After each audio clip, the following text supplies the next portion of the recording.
Jane Eyre by Charlotte Bronte. Chapter 27, Part 1. Sometime in the afternoon I raised my head, and looking round and seeing the western sun gilding the sign of its decline on the wall, I asked, "What am I to do?"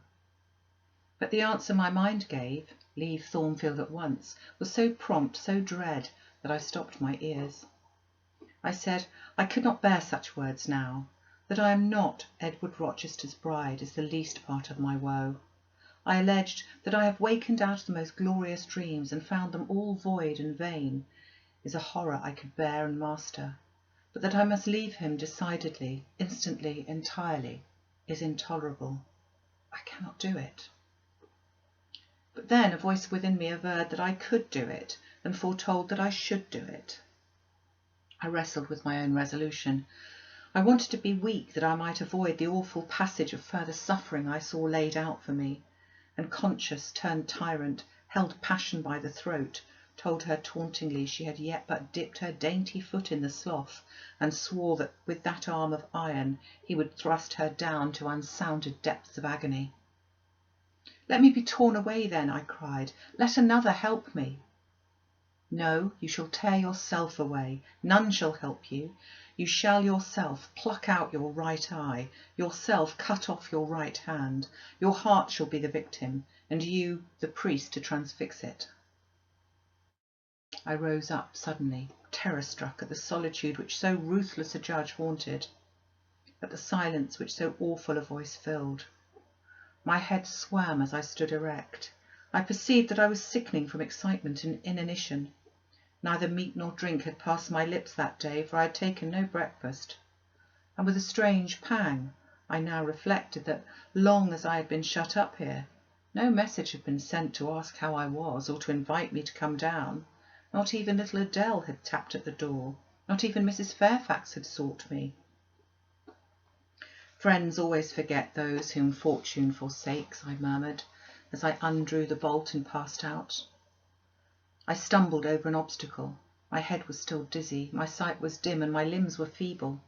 I could not soon recover myself. I fell, but not onto the ground. An outstretched arm caught me. I looked up. I was supported by Mr. Rochester, who sat on a chair across my chamber threshold. "You've come out at last," he said. "Well, I've been waiting for you long and listening, yet not one movement have I heard, not one sob. 5 minutes more of that death-like hush, and I should have forced the lock like a burglar. So you shun me. You shut yourself up and grieve alone. I would rather you had come and upbraided me with vehemence. You are passionate. I expected a scene of some kind. I was prepared for the hot rain of tears. Only I wanted them to be shed on my breast. Now a senseless flaw has received them, or your drenched handkerchief. But I err. You've not wept at all. I see a white cheek and a faded eye, but no trace of tears. I suppose, then, your heart has been weeping blood." "Well, Jane, not a word of reproach, nothing bitter, nothing poignant, nothing to cut a feeling or sting a passion. You sit quietly where I have placed you, and regard me with a weary, passive look. Jane, I never meant to wound you thus. If the man who had but one little ewe lamb that was dear to him as a daughter, that ate of his bread and drank of his cup, and lay in his bosom, had by some mistake slaughtered it at the shambles, he would not have rued his bloody blunder more than I now rue mine. Will you ever forgive me?" Reader, I forgave him the moment, and on the spot. There was such deep remorse in his eye, such true pity in his tone, such manly energy in his manner, and besides, there was such unchanged love in his whole look and mien. I forgave him all, yet not in words, not outwardly, only at my heart's core. "You know I'm a scoundrel, Jane." Ere long he inquired wistfully, wondering, I suppose, at my continued silence and tameness, the result rather of weakness than of will. "Yes, sir." "Then tell me so, roundly and sharply. Don't spare me." "I cannot. I am tired and sick. I want some water."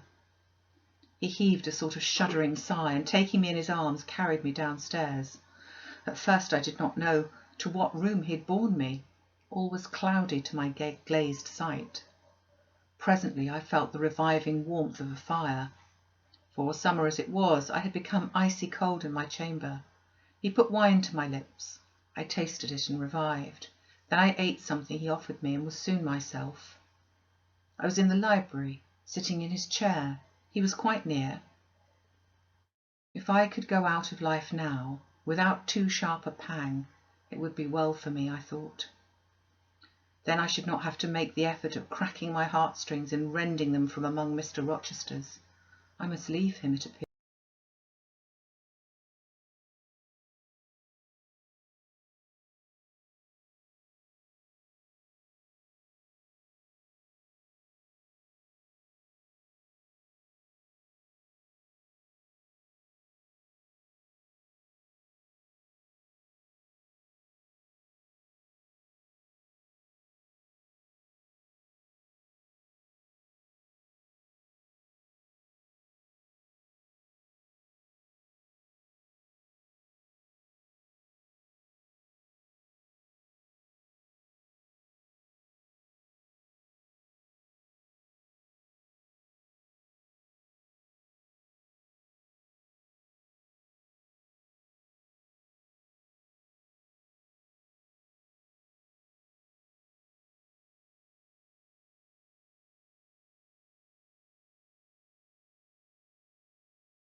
Even of what I most hate.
If you raved, my arms should confine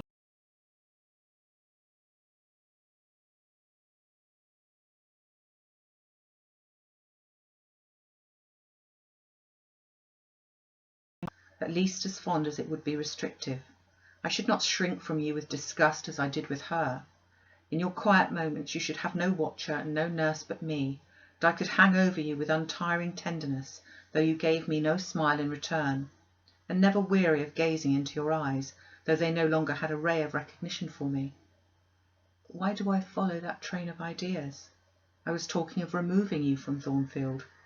All, you know, is prepared for prompt departure. Tomorrow you shall go. I only ask you to endure one more night under this roof, Jane, and then farewell to its miseries and terrors for ever.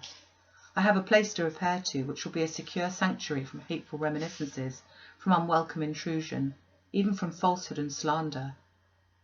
And take Adele with you, sir, I interrupted. She shall be a companion for you. What do you mean, Jane? I told you I would send Adele to school. And what do I want with a child for a companion, and not my own child, a French dancer's bastard? Why do you importune me about her? I say, why do you assign Adele to me for a companion? You spoke of a retirement, sir, and retirement and solitude are dull, too dull for you. Solitude? Solitude, he reiterated with irritation. I see I must come to an explanation. I don't know what sphinx-like expression is forming in your countenance. You are to share my solitude. Do you understand? I shook my head. It required a degree of courage, excited as he was becoming, even to risk that mute sign of dissent. He'd been walking fast about the room, and he stopped as if suddenly rooted to one spot. He looked at me long and hard. I turned my eyes from him, fixed them on the fire, and tried to assume and maintain a quiet, collected aspect. Now for the hitch in Jane's character, he said at last, speaking more calmly than from his look I had expected him to speak. The reel of silk has run smoothly enough so far, but I always knew there would come a knot and a puzzle. Here it is. Now for vexation and exasperation and endless trouble. By God, I long to exert a fraction of Samson's strength and break the entanglement like Tau. He recommenced his walk, but soon again stopped, and this time just before me. Jane, will you hear reason? He stopped and approached his lips to my ear. Because if you won't, I'll try violence. His voice was hoarse, his look that of a man who is just about to burst an insufferable bond and plunge headlong into wild license. I saw that in another moment, and with one impetus of frenzy more, I should be able to do nothing with him.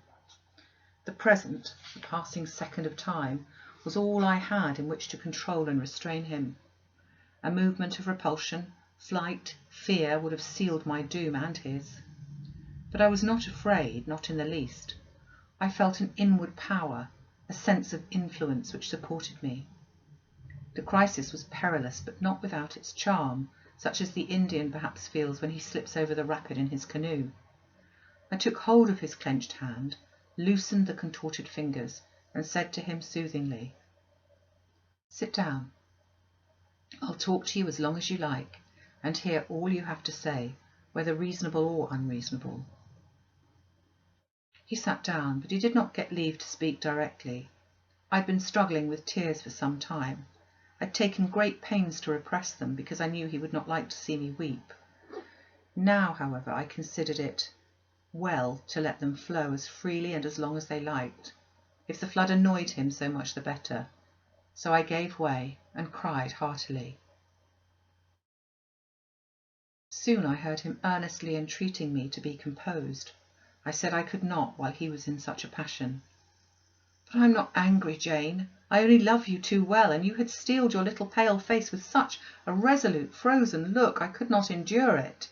Hush now. Wipe your eyes." His softened voice announced that he was subdued, so I in my turn became calm. Now he made an effort to rest his head on my shoulder, but I would not permit it. Then he would draw me to him. No. "Jane, Jane," he said, in such an accent of bitter sadness it thrilled along every nerve I had. "You don't love me, then? It was only my station and the rank of my wife that you valued. Now that you think me disqualified to become your husband, you recoil from my touch as if I were some toad or ape." These words cut me, yet what could I do or say? I ought probably to have done or said nothing, but I was so tortured by a sense of remorse at thus hurting his feelings, I could not control the wish to drop balm where I had wounded. "I do love you," I said, "more than ever, but I must not show or indulge the feeling, and this is the last time I must express it." "The last time, Jane? What? Do you think you can live with me and see me daily, and yet, if you still love me, be always cold and distant?" "No, sir, that I am certain I could not, and therefore I see there is but one way, but you will be furious if I mention it." "Oh, mention it. If I storm, you have the art of weeping." "Mr. Rochester, I must leave you." "For how long, Jane? For a few minutes while you smooth your hair, which is somewhat dishevelled, and bathe your face, which looks feverish?" "I must leave Adele and Thornfield. I must part with you for my whole life. I must begin a new existence amongst strange faces and strange scenes." "Of course. I told you you should. I pass over the madness about parting from me. You mean you must become a part of me. As to the new existence, it's all right. You shall yet be my wife. I am not married. You shall be Mrs. Rochester, both virtually and nominally. I shall keep only to you as long as you and I live. You shall go to a place I have in the south of France, a whitewashed villa on the Mediterranean. There you shall live a happy and guarded and most innocent life. Never fear that I wish to lure you into error, to make you my mistress." "Why do you shake your head? Jane, you must be reasonable, or in truth I shall again become frantic." His voice and hand quivered, his large nostrils dilated, his eye blazed. Still I dared to speak. "Sir, your wife is living. That is a fact acknowledged this morning by yourself. If I lived with you as you desire, I should then be your mistress. To say otherwise is sophistical, is false." "Jane, I am not a gentle-tempered man. You forget that. I am not long-enduring. I am not cool and dispassionate. Out of pity to me and yourself, put your finger on my pulse. Feel how it throbs, and beware." He bared his wrist and offered it to me. The blood was forsaking his cheek and lips. They were growing livid.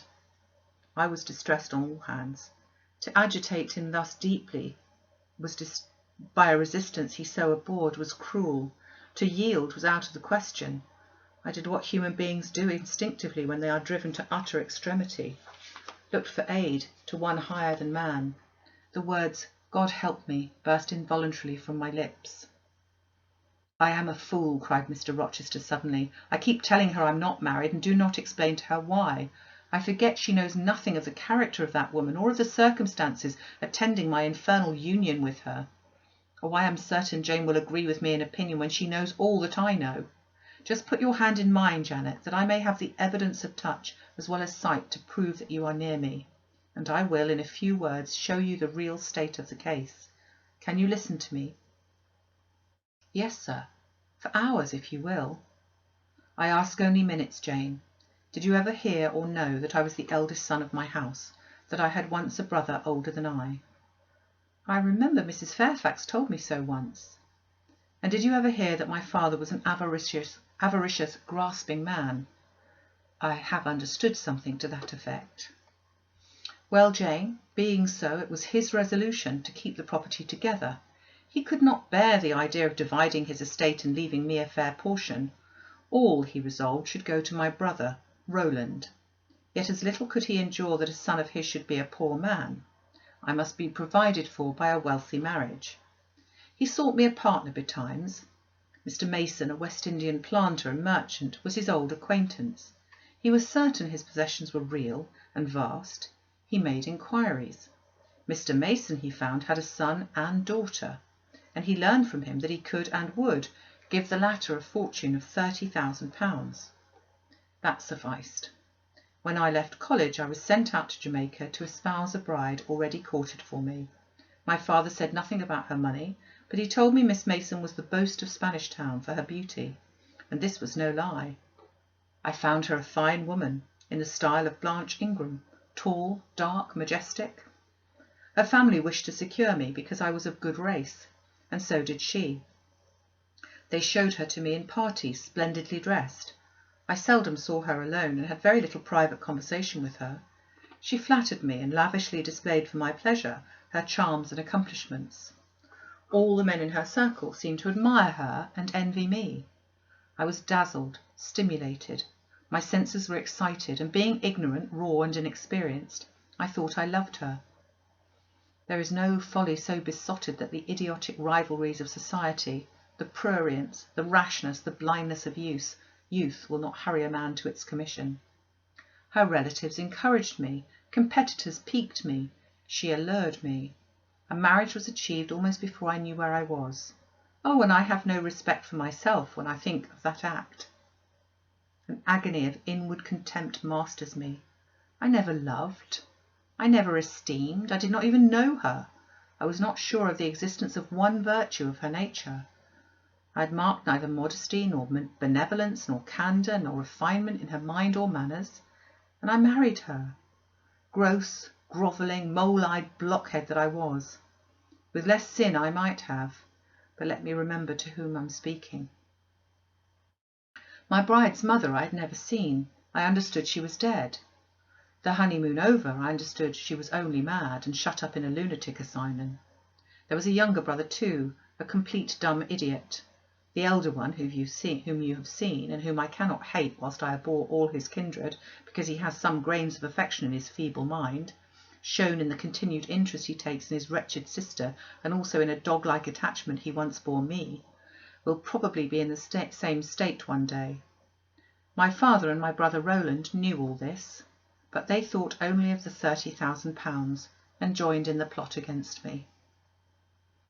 These were vile discoveries, but except for the treachery of concealment, I should have made them no subject of reproach to my wife, even when I found her nature wholly alien to mine, her tastes obnoxious to me, her cast of mind common, low, narrow, and singularly incapable of being led to anything higher, expanded to anything larger, when I found that I could not pass a single evening, nor even a single hour of the day with her in comfort, that kindly conversation could not be sustained between us, because whatever topic I started immediately received from her a turn at once coarse and trite, perverse and imbecile. When I perceived that I should never have a quiet or settled household, because no servant would bear the continued outbreaks of her violent and unreasonable temper, or the vexations of her absurd, contradictory, exacting orders, even then I restrained myself. I eschewed upbraiding, I curtailed remonstrance, I tried to devour my repentance and disgust in secret, I repressed the deep antipathy I felt.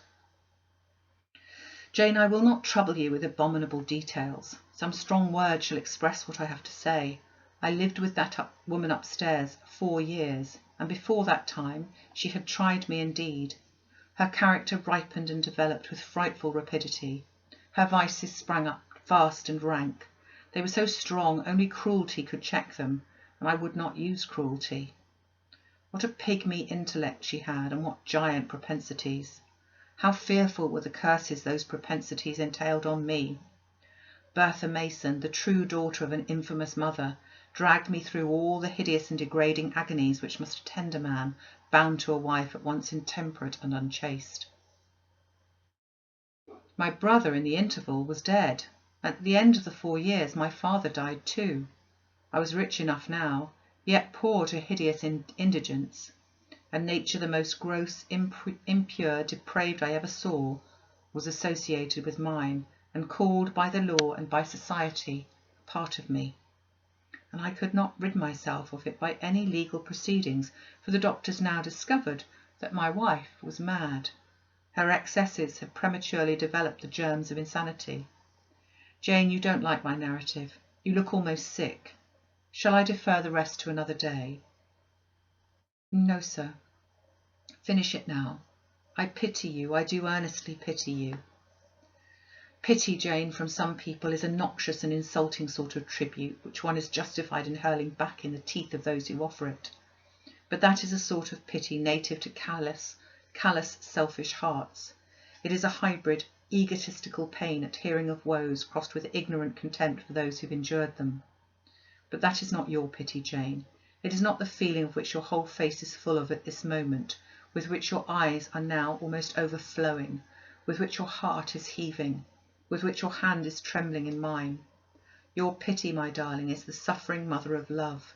Its anguish is the very natural pang, natal pang of the divine passion.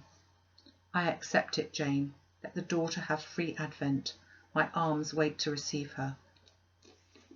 Now, sir, proceed. What did you do when you found she was mad? Jane, I approached the verge of despair. A remnant of self-respect was all that intervened between me and the gulf. In the eyes of the world, I was doubtless covered with grimy dishonour. But I resolved to be clean in my own sight, and to the last I repudiated the contamination of her crimes and wrenched myself from connection with her mental defects. Still, society associated my name and person with hers. I yet saw her and heard her daily. Something of her breath mixed with the air I breathed, and besides I remembered that I had once been her husband. That recollection was then, and is now, inexpressibly odious to me. Moreover, I knew that while she lived, I could never be the husband of another and better wife. And though 5 years my senior, her family and her father had lied to me even in the particulars of her age, she was likely to live as long as I, being as robust in frame as she was infirm in mind. Thus, at the age of 26, I was hopeless.